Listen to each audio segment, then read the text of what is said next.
One of the questions that you see people ask is what is the best investments between a SACCO, between a money market fund, between a bank, between treasury bonds and treasury bills, and that is the exact question that I want us to find a solution for in this video. So keep tuned in so that you don't get a dilemma or you don't get stuck with the same question again. And let me start this video by saying that it is so hard for a monkey to for you to convince a monkey that honey is sweeter than bananas. But even if honey was to be sweeter than bananas, of what help is honey to a monkey? So the monkey will still insist on having bananas over honey. So if you place a banana here and you place honey here, the monkey will go for a banana because it believes it is the sweetest. Because even if it is not the sweetest, it will be of help to the monkey. So maybe you wonder where the story of monkey and bananas and honey is leading us to. But I want you to get this from the start, that there is no specific investment vehicle that will work for everyone.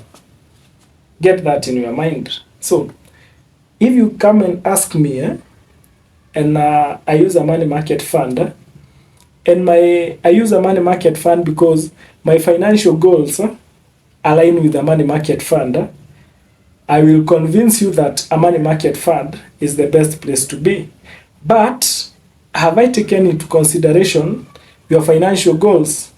And maybe going by your financial goals, a money market fund will not work for you. Maybe the best place you can be is in a SACCO. But simply because my financial goals aligns to a money market fund, I will convince you that a money market fund is better than a SACCO. And if you join a money market fund, you will definitely be in the wrong place because you will not be aligned to your goals.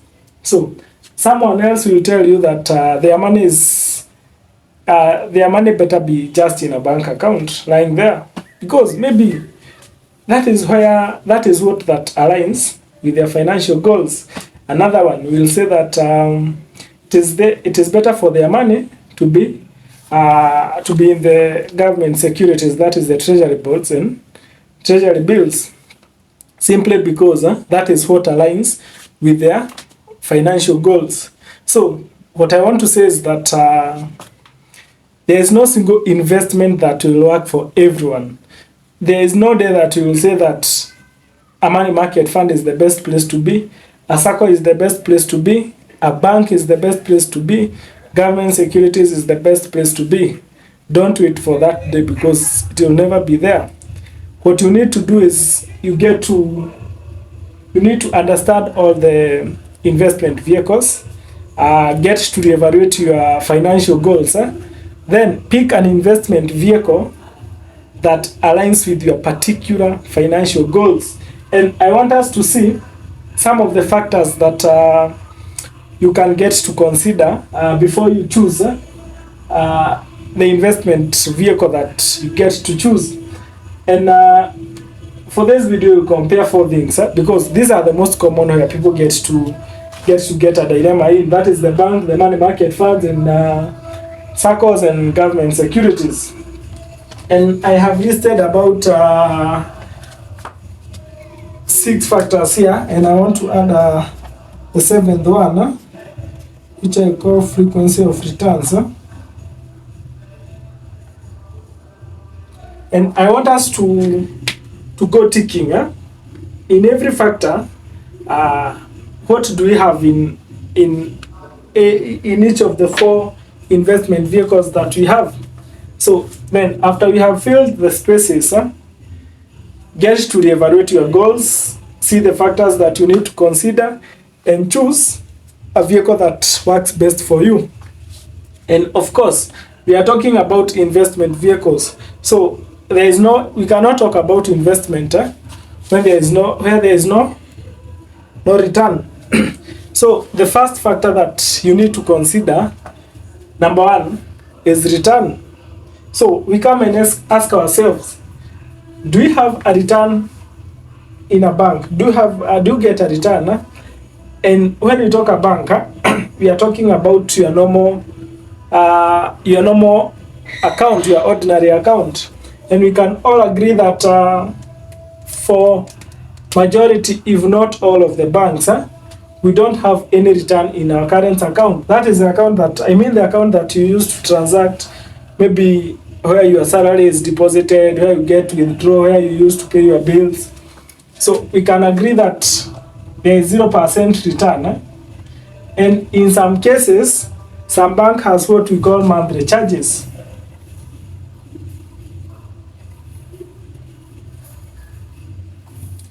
So in a bank, we agree that there is 0% return. And in some cases, we have monthly charges, meaning that the money you deposit there will be subjected to some monthly fee. So that comes, we can say that in banks we have some negative returns.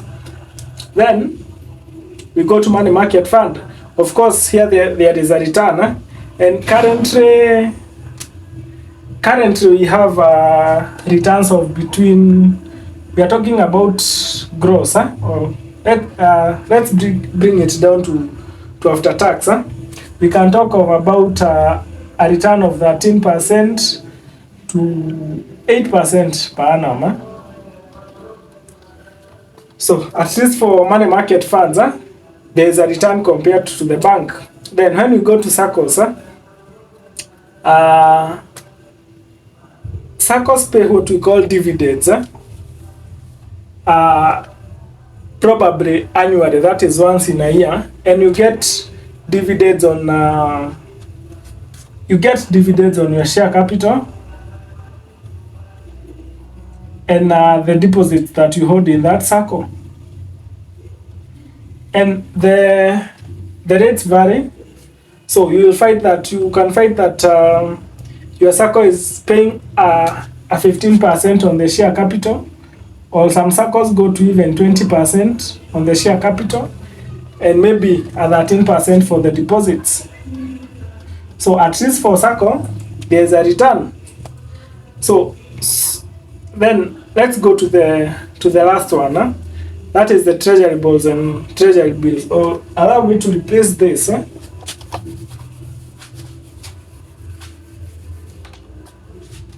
Let me just talk about government securities.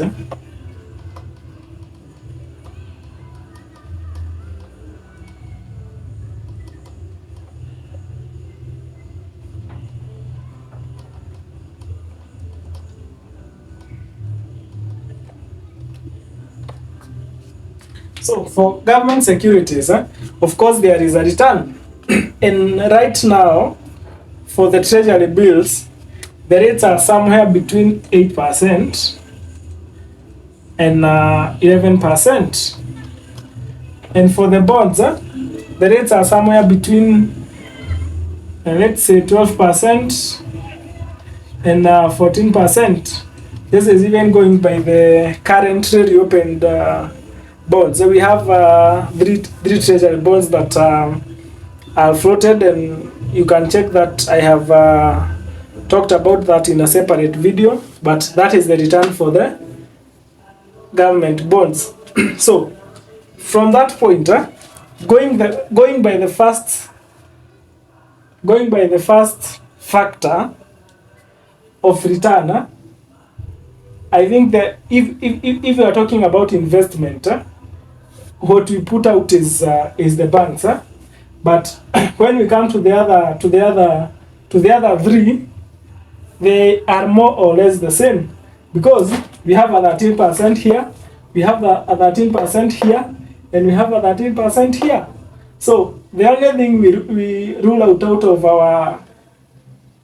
our list, it is the banks, because there is no return. So if you are looking for returns, you cannot go for the banks.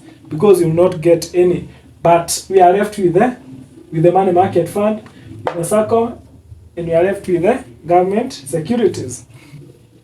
The second thing that we talk about when we are talking about investment, after we have talked about return, we need to talk about risk. And that is my second factor that we'll try check and see how it goes along the 4 investment vehicles that we are discussing. So when it comes to risk, let's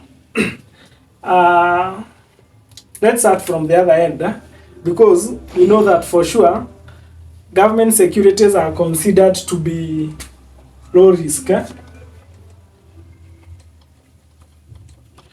So that you can feel for sure that is a low risk investment, because before the government gets to default, it means that the financial system of that country will be in a ruin, because the government has ability to take another debt to pay for the debts that are getting due, and the government will do anything to pay its debt obligation. So before it gets to the point that the government is defaulting, I believe that that entire economy will not be working. So we can say that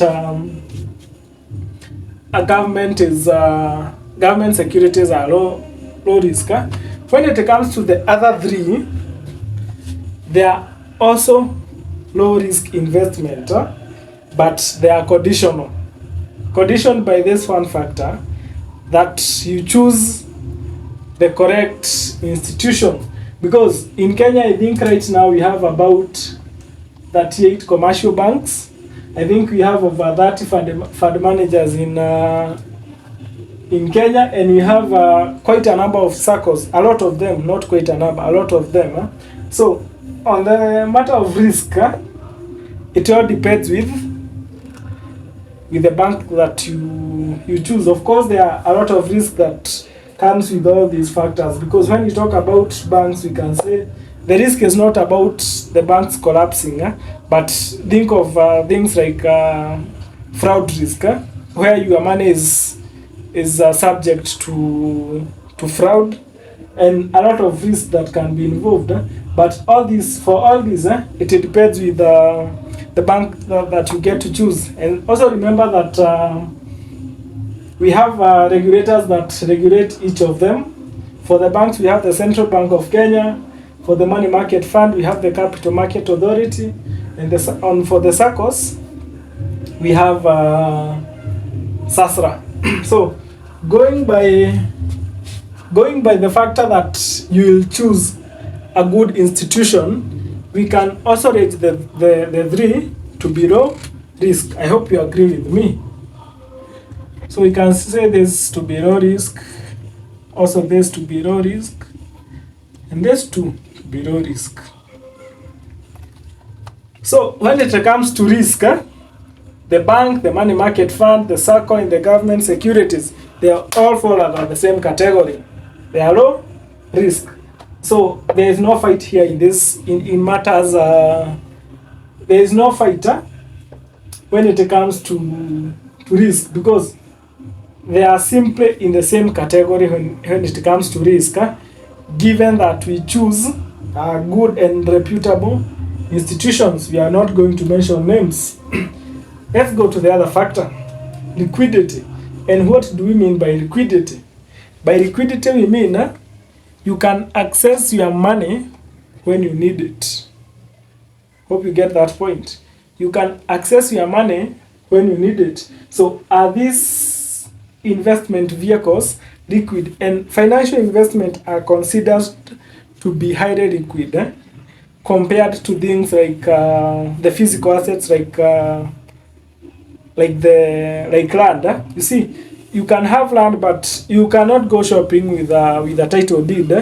Ati vile umefika pale kwa cashier unaanza kuonyesha title deed of how you own 100 acres. They will not give you even if it is that 2 kg packet of unga, simply because you own 100 acres of land. It is of no help to them, because what they need is liquid cash. So liquidity is also important when it comes to investment, because I think it is a sad state of affairs to be rich in assets, but be poor in cash. Like you have 100 acres of land, but you are locked out of your house because you cannot pay rent. So when it comes to liquidity, of course, for the bank, the liquidity should be 100%, or it is 100%, because the bank should be able to give you your money anytime that you need that money.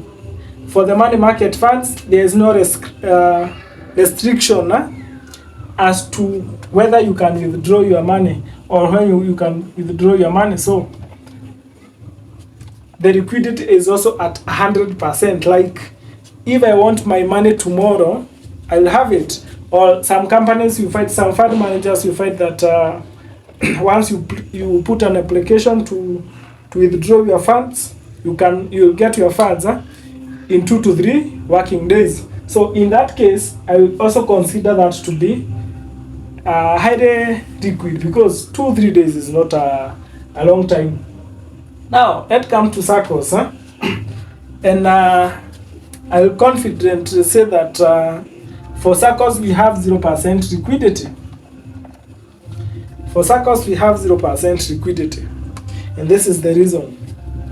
I don't know whether you know that I'm talking about the deposit that you get to deposit in your SACCO account, that you get to earn you the interest that we talked about, 13%. We have two types of okay, there are SACCOs that have front office account that operate the same way as banks. I'm not talking about those. I'm talking about the traditional SACCOs where you deposit funds that you get to earn you dividend. So we have two types of funds that you can hold in a SACCO. Number one, it's share capital. And share capital is that money you deposit in a SACCO, and it is like money you use to buy shares of that particular SACCO. It is like money you deposit so that you own a piece of that SACCO. And it should be clear to you from the word go that share capital is non-withdrawable. You can never withdraw your share capital, but it is only transferable. Like if I'm in a SACCO, in an ABC SACCO, and I want to quit, I will have to find someone whom I will sell my share capital, whom I will transfer my share capital to, because share capital can never, and underline the word never, cannot be withdrawn, but it's transferable.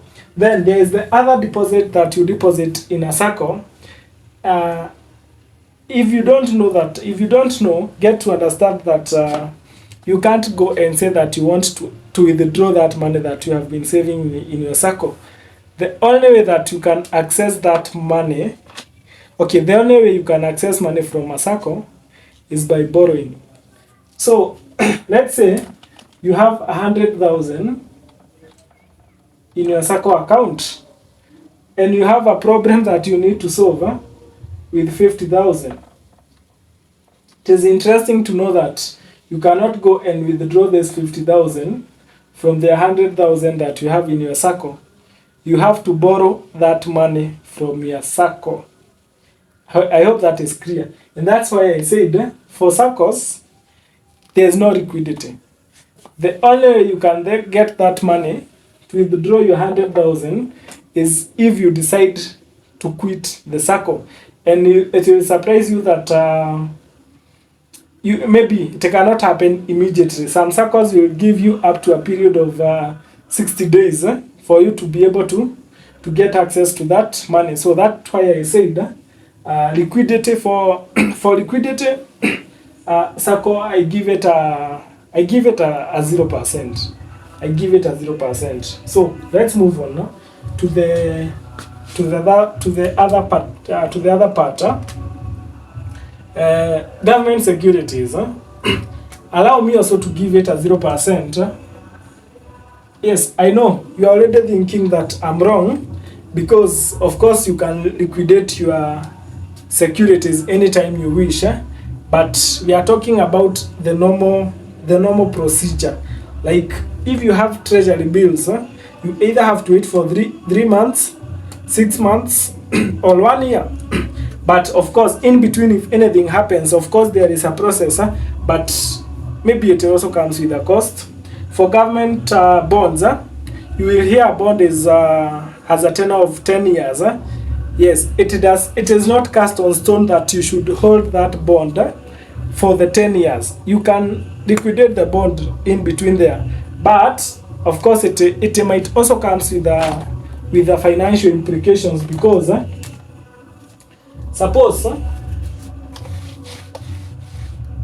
suppose you bought the bond and you paid 100k for it. By the time you want to liquidate that bond, based on the current yield of that bond, maybe its price is it's around 90k. So you paid 100k and you are set to sell your bond for 90,000. You see, you lose 100. You lose about 10,000 here, and so there is a financial implication to trying to liquidate government securities before maturity. So let's give a 0% for liquidity when it comes to government securities. So going by the third factor, that is liquidity,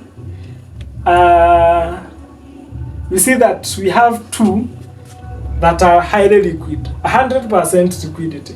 That is the bank and the money market fund. And we have the other two that are not liquid.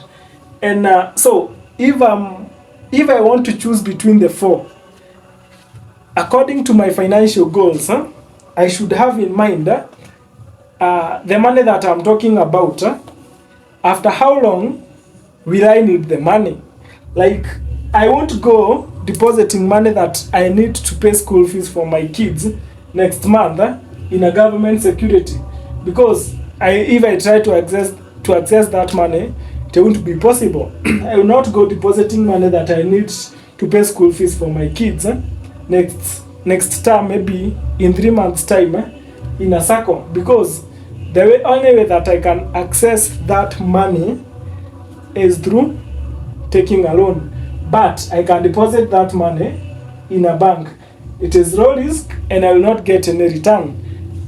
Alternatively, I can deposit that money in a money market fund. I can deposit that money in a money market fund account for the 3 months, given a 10% per 13% per annum. Maybe the interest will be small, but at least I have some small interest, and I will still have 100% access to my funds. So that is on matters liquidity. Let's go to factor number 4. So factor number 4, I took it to be the minimum amount that you need to venture into that particular investment that you want. Because you might be wanting to, you might be so much interested in government securities, but ofiki bei. So let's consider, okay, the minimum amount that you need to start, or the frequency of the amount that you need to place, is also key when it comes to choosing this between the four institutions that we are comparing here. And we can say for the banks, I think for the majority of the banks, there is no set minimum amount that you cannot deposit, either initial deposit or frequent or subsequent deposits. So let's say even the amount, the minimum is 100 Bob. I'm talking about 100 Kenya shillings. Maybe the initial deposit and the subsequent deposit. There is no limit. Like, you see, there is no limitation that you must deposit 100,000 anytime you are depositing money into your bank account. There's no such limitations. Of course, maybe in some banks they are there, but we are talking about the common banks that we have. For money market funds, I know here there will be a fight, because for some you can deposit as low as 100 shillings, and for others you can only deposit a minimum of 1,000. But I still consider these amounts to be within the reasonable figures for levels that we can discuss. So even if there can be set amount, it's not too high, because 1,000, maybe it's not that too high, given that we hear the case when it comes to treasury bonds and bills.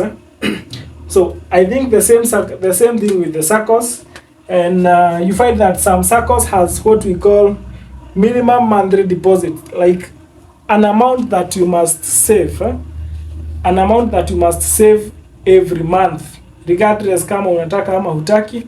Some SACCOs has amounts that you need to deposit every month, and let's put this at around 1,000. So that is for SACCOs. When it comes to government securities, the amount that you need to deposit, or the amount that you need for you to buy a piece of treasury bill or treasury bond, the minimum amount is 50,000. So that is the case. And so considering minimum amounts, you see that for the minimum amounts, it is in government securities where we have a very big restricting factors. Maybe you are just thinking of getting to figure out what you need with your personal finances. Maybe you have just gotten your first job, you have just started getting some few coins here and there. You see, maybe the minimum amount that you need is a limiting factor to you going direct to the government securities, because you need 50,000 at a go, and get to know that even the additional amounts must be multiples of 50,000. So if you are not talking about 50,000, you are talking about 100,000. If you are not talking about 100,000, we are talking about 150,000. So when it comes to minimum amount, you might be so much interested in government securities, and the person that you went to ask for advice is in government securities. So that is what they will recommend to you. But utafika bei, because you need a 50,000 at a go, and maybe you are just trying to start your savings. You are thinking of a place where you have you can deposit that 1,000 you will manage to salvage in a week, that 5,000 that you will manage to salvage in a month. So then you go for advice and someone recommends government securities as the best option because they are already there. It won't work for you, and that's why I said there is no single investment that is best for everyone. So with your 5,000, for sure, if you try to go to government securities, you'll give up with your story of trying to figure out your personal finances, because you'll see that this is not for me. But if you consider others like money market fund, where maybe there is no minimum deposit, or the minimum deposit is 1,000, the SACCOs, the minimum deposit amount is 1,000, it will make sense for you. But for sure, if you have 1,000, you want to start saving it, and the first person you ask for advice talks about treasury bonds, talks about treasury bills, that will be the end of you. That will be the end of you starting that journey. Like, the journey will be terminated before it even starts. That's why we are having this discussion, so that we can all be on the same page. Now, the other thing, the other factor I want us to consider is access to loans. Maybe one of your financial goals is to access loans. So between the four institutions that we are comparing, which one do you go for based on your goal of accessing a loan, maybe at a later date? Let's start with the bank in accessing loans. Will you having some savings or some transaction in your bank account assist you in getting a loan? And of course, it's a yes. I'm sure that one of the factors that the loan officer will check when you present yourself to any bank and say that you want a loan, it is your bank statement. So if you want a loan in future, a bank is one of the places you can place your funds, so that they can be your advocate when the day comes that you want a loan.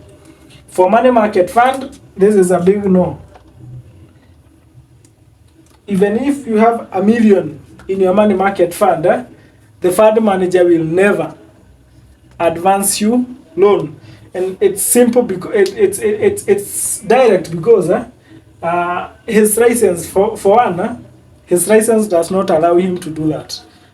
He is not a lender. So even if you have $1 billion in that your money market fund account, your fund manager will never, and underline the word never, let you alone. So when it comes, so if you want to access loan in the future and you want your savings to assist you to access that loan, don't go for a money market fund. It will not work for you. So the other thing that for SACCOs, that is a big yes. And I think this is one of the positive thing about SACCOs, that, and if you ask someone, one of the reasons why people join SACCOs, it's simply because of access to cheap credit. You'll find that banks may be lending at around 20%, but while SACCOs are lending at around 13%. So when it comes to accessing loans, SACCO is a place to be. For the government securities, they say that it can be used as a collateral, so we can put a small as, but definitely the amount that you can access, that you can use this thing as a collateral, I'm sure it's limited to the amount that you have invested. Maybe you have invested 100,000. You will find that you can only get a loan of below 100,000. But when you go to other places like SACCOs, you'll hear them talking about tripling your savings and advancing that to you as a loan. So when it comes to access to loan, we have ruled out money market fund. So it means that if your goal is to access a loan in the future, like, don't try to go near money market fund, regardless of the hype that comes to you. Even if every post that you see on social media will be talking about money market fund, if your goal is to get a loan, money market fund is not the place to be. Maybe SACCO is the best place that you can have your funds. And that's why I said, and I keep repeating in this video, there is no instrument that will work well for everyone. It is take the properties of these vehicles, put them together with your financial goals, and see the best that will work for you. Let's go to factor number 6 as we near our conclusion. Taxation. You get to understand that any interest that you earn, in most cases, if not all, is subject to a type of tax that we refer to as withholding tax. No one will tax your money in your bank account because you didn't even earn interest in the first place, because we said that this is a 0%. When it comes to money market funds, we have a 15% withholding tax. SACCOs, I think it is around 5% withholding tax.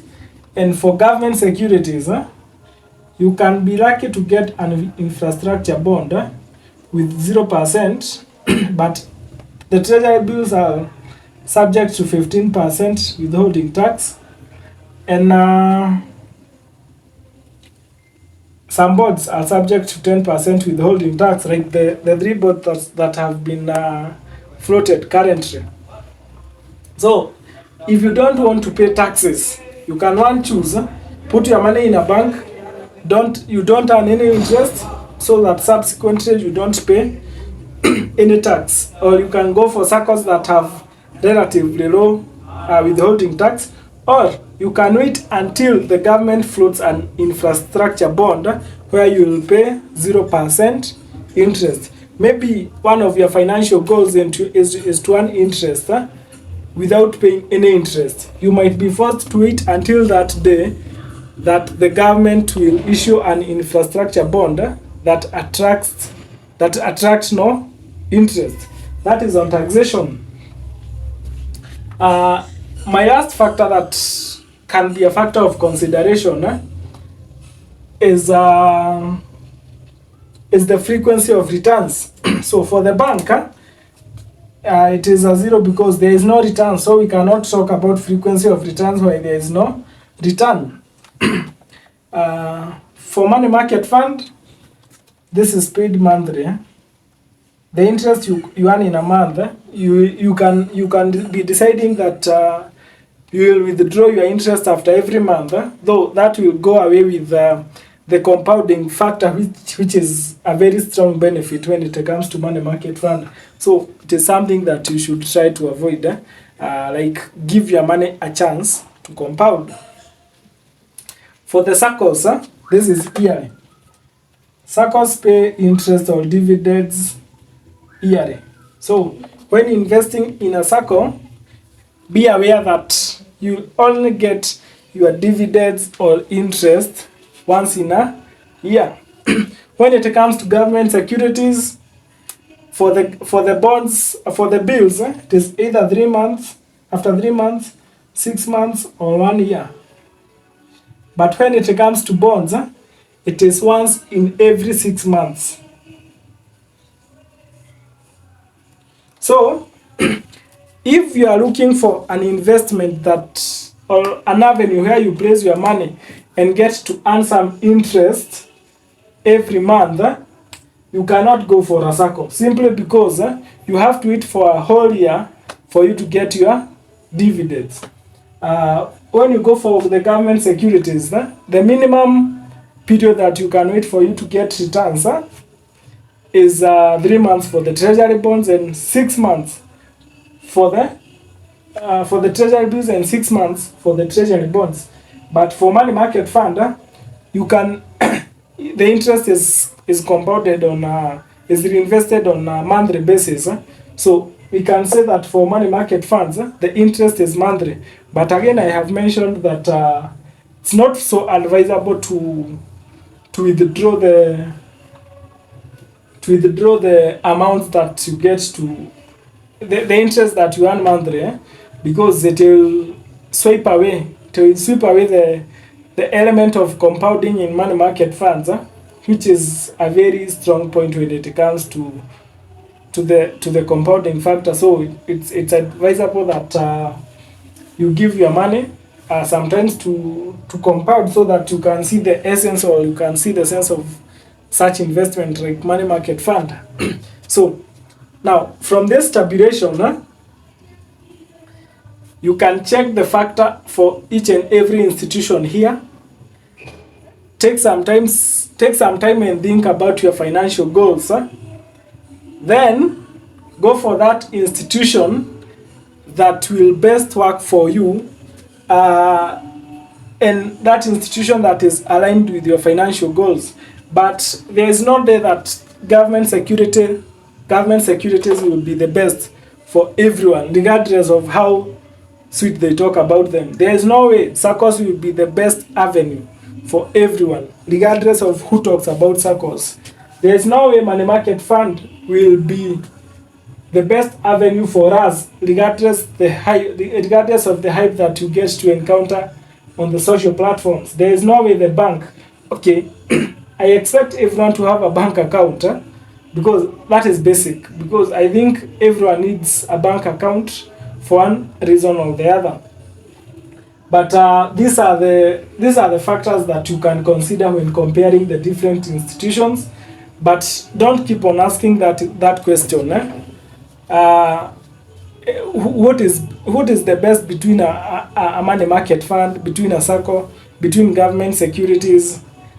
Like, I will answer you given on my financial goals and given on my financial condition. But you should choose an avenue based on your personal financial goals and financial situation. So see the factors, think about your financial life, and get to choose that avenue that works for you. So I hope the whole conversation makes sense for you, and if you are in a dilemma, you'll be able to make the best decision that works for you.